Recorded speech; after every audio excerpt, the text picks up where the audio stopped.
All right, this is a Sonicare toothbrush, and I'm going to show you how to replace the toothbrush head with a fresh toothbrush head.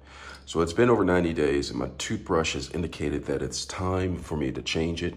Not all toothbrushes from Sonicare do this, but this one does. It blinks right here to let you know that it is time to replace the toothbrush. And so what I'm going to do is I'm going to take the toothbrush, and then here's the head. And Sonicare really makes it easy, very simple for you. You just take the toothbrush head and you just simply pull it just like that. Now, when you pull it, you'll see that there's probably a lot of gunk underneath there, and you'll want to clean that. So I have a cleaning wipe that I'm gonna use to clean that. I mean, you can use a damp cloth or something to get that off. So I'm gonna go ahead and take this and just simply go around here to remove all that built up gunk. And don't worry, this happens to all toothbrushes that are made by Philips Sonicare, that it built up a lot of gunk right there due to normal use. So I'm gonna take that, wipe that off.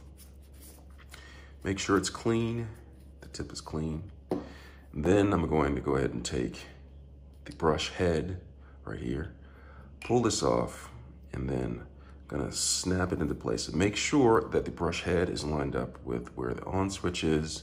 So just simply take this and press it down like this, press it down all the way, and you're off to use your toothbrush. I hope this was helpful. Thanks a lot for watching.